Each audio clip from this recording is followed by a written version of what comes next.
Bien, aquí podemos comenzar entonces la fase de preguntas y los comentarios. Sí, Es- Está David Delgado. Dice si por favor nos puede indicar nombres de centrales reversibles que se han construido aprovechando centrales hidroeléctricas tradicionales existentes. Adelante, ingeniero Diego. mira, ahora, nombre, ah, hay muchos proyectos en realidad en Europa Central, donde se utilizaron, más que centrales existentes, utilizaron infraestructura hidráulica existente. O sea, utilizaron o están implementando, utilizan embalse existente, tal vez el embalse de descarga de una planta o el embalse de eh, como reservorio inferior o reservorio superior y construye el otro reservorio y la casa de máquina como algo ex novo. Esto porque, como lo mencionaba antes, hay que tener mucho cuidado en el diseño de la nueva instalación que no vaya a impactar la planta existente primero, entonces no, bueno. Y segundo, que la bomba, la reversible, tiene que instalarse a un nivel inferior a una Francis o una Kaplan que sea, porque hay que garantizar la succión de la bomba. Entonces, normalmente si una Francis puede ponerse 3 o 4 metros debajo del nivel de la descarga, por una bomba turbina, estos son 20 y 30 metros y claramente se requiere a un tipo de implantación diferente y normalmente una casa de máquina diferente. Y la mayoría de las veces también conviene tener una tubería forzada separada. Aunque teniendo la planta de generación con la planta reversible acoplada, se pueden optimizar ciertas cosas como hay una función que se llama cortocircuito hidráulico, donde se puede acoplar la planta de generación y la planta de bombeo para arrancar la planta de bombeo por medio de la central existente a nivel hidráulico, no eléctrico. Muchas gracias. Tenemos a Gustavo Majano, que primero dice, excelente presentación. Y luego Muchas tiene gracias. una pregunta. Dice, ¿qué consideraciones se deben tener en cuenta para proteger los sistemas de las centrales hidroeléctricas de ataques cibernéticos? Adelante, ingeniero Diego. Mira, ahí claramente es fundamental poder contar en la medida de lo posible con equipos de control y comunicación de última generación, porque claramente lo que son más obsoletos son un poco más débiles a nivel de protección contra los ciberataques, ¿no? Y nosotros como Android tenemos una división específica que se ocupa de esto y que desarrolla tecnologías justamente para la conexión y la protección de ciberataques de las plantas donde operamos, sean esta planta hidroeléctrica, planta de papeleras o de otra tecnología que cubre el grupo Android. Todas tienen desarrollo en común para estos equipos de protección contra ciberataques. Y claramente depende también de la necesidad que hay que la planta sea conectada, telecomandada de algún centro de despacho. Plantas pequeñas que operan de manera remota tal vez tienen menos problema que plantas grandes que están telecomandadas de un centro de control. Muchísimas gracias. Aquí tenemos también una pregunta que formula Carlos Blanco Cirit. Comenta, se hace interesante la comparación con ciclo combinado. Por ejemplo, en cuestión de inversión para casos de países como Venezuela, donde el costo por aspectos ambientales podría ser muy alto. Es un comentario, pero quisiera saber si el ingeniero Diego quiere comentar acerca de esta comparación y lo que dice aquí Carlos Blanco Sirit. Claramente los ciclos combinados tienen sus ventajas y de- depende mucho de si uno puede contar con el combustible a precios asequibles, eh, porque si está visto desde el punto de vista de la inversión, esto es uno de los temas principales, ¿no? A mirar para estos tipos de desarrollos. Por el otro lado, la planta hidroeléctrica normalmente cuenta con mantenimientos mucho más fáciles y que a veces no requieren de tecnologías tan fina como se requiere para algún tipo de planta de ciclo combinado, donde solo el constructor original puede operar.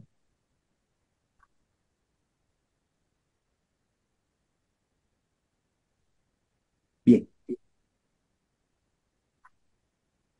hay otra pregunta que está formulando el Carlos Contreras Márquez.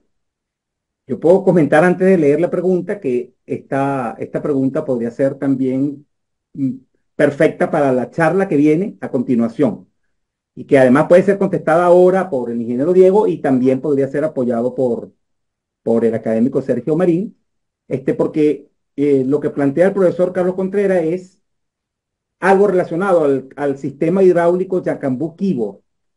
Dice que en caso de que no se termine de ejecutar el sistema de riego, se podría construir una central hidroeléctrica para aprovechar el embalse. Eh, en términos generales, me imagino seguramente que sí.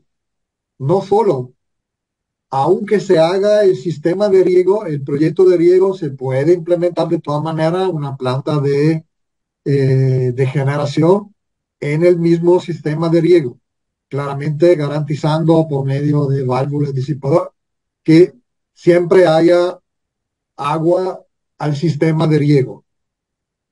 Pero justamente puedo dejarle al ingeniero Mar que conteste más en detalle el tema, que conoce seguramente con más precisión el proyecto, ¿no? Si el ingeniero Sergio quiere contestarlo ahora o si quiere esperar a su charla, él tiene la potestad para decidirlo. No, podemos contestar ahorita. Sí, el sistema Yacambú Keyboard tiene prevista una presa importante. No recuerdo cuál es la caída y cuál es el caudal, pero se podría sí eh, considerar la posibilidad de incorporar una planta de generación. Sí, es importante que tomemos en cuenta que generalmente los caudales que se aprovechan para sistemas de riego, para abastecimiento de agua, son considerablemente menores que los que se utilizan para generación hidroeléctrica. Pero sin embargo, puede ser atractivo para una pequeña central hidroeléctrica, eso sí, Claro. sería cuestión de las adaptaciones. Recuerdo, por ejemplo, el sistema, el embalse Boconó-Tucupido, en el lado de Boconó está la central de Peña Larga, y del lado Tucupido que se abastece, se toma para abastecimiento. Hay también una previsión para una pequeña central. Seguramente, probablemente se podría pensar algo así en el sistema Yacambú Keyboard. Y bueno, eso sería todo. Gracias. Ah, muy, Hay muchos proyectos que se llaman multipropósito, ¿no?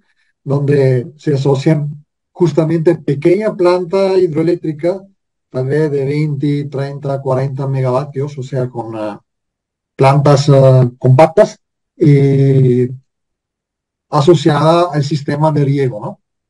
Aprovechando de la hora de toma, se agrega una pequeña generación, claramente cuidando que al lado haya una válvula disipadora para garantizar que si la planta no está operando, el riego sea garantizado. Muchísimas gracias. Tenemos acá otra pregunta que la está formulando Yajaira Freite. Antes, quiero comentar que hay varias personas que han estado preguntando acerca de la grabación de la conferencia. Es costumbre que todas las conferencias o los videos son colocados luego en el canal de YouTube de la academia.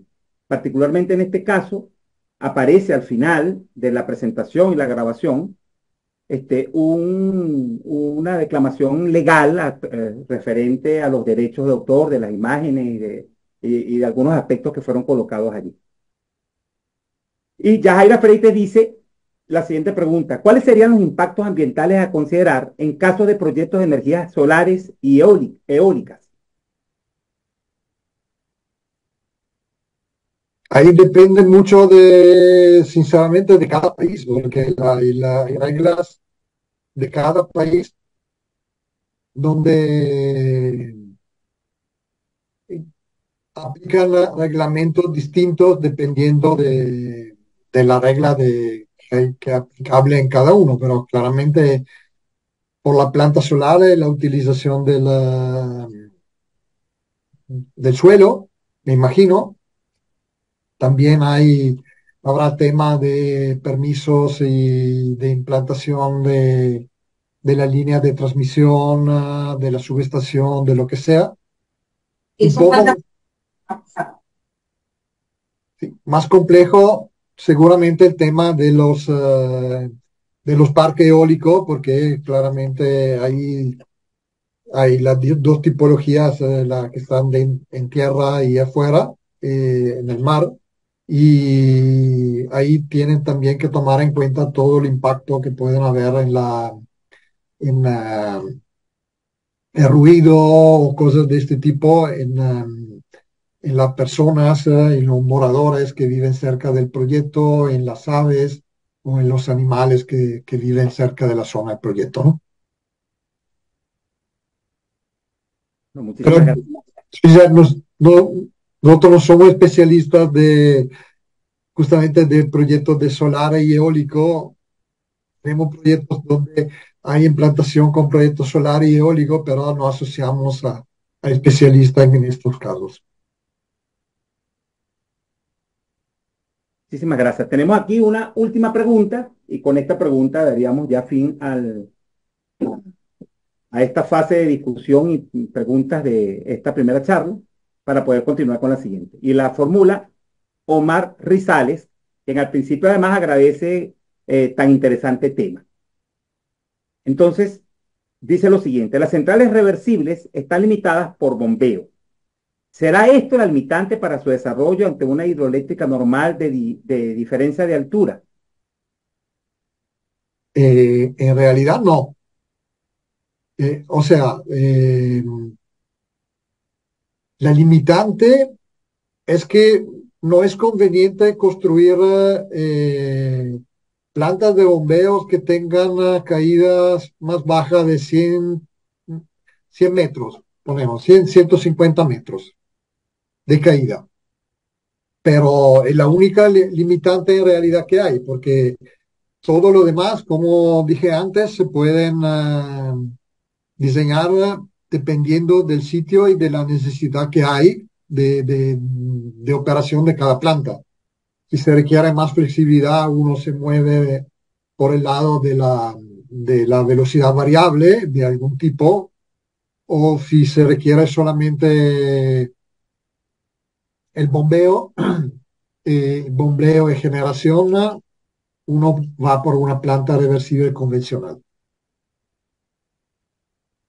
Bien, como nos quedan 3 minutos, aquí tenemos una pregunta, yo voy a tratar de interpretarla. Dice Jorge Moreno, en un estudio ambiental uno, al no usar agua potable, ¿cómo podemos implementar un modelo de energía sustentable sin alterar el ambiente? Por ejemplo, caso Panamá.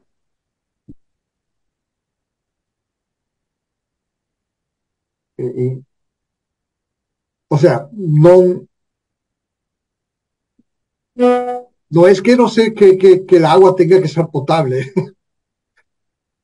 debe tener de características que no sean agresivas para para los equipos. Hay proyectos que se diseñan para utilizar agua desalada, tomando el agua del mar con plantas desaladoras. Esto no quiere decir que el agua tenga que ser potable, solamente tiene que eliminar ciertos tipos de elementos como los cloruros, los nitratos que podrían ser agresivos para los equipos, ¿no?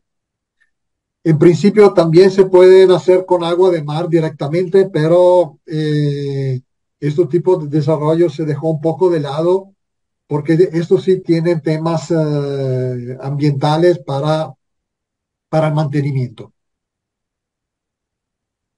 En cambio, la planta con agua desalada, hay muchos desarrollos que se están estudiando y que plantas nuevas que se están desarrollando con este tipo de tecnología. Mencionamos proyectos en Australia, en países árabes, donde claramente agua no hay muchas.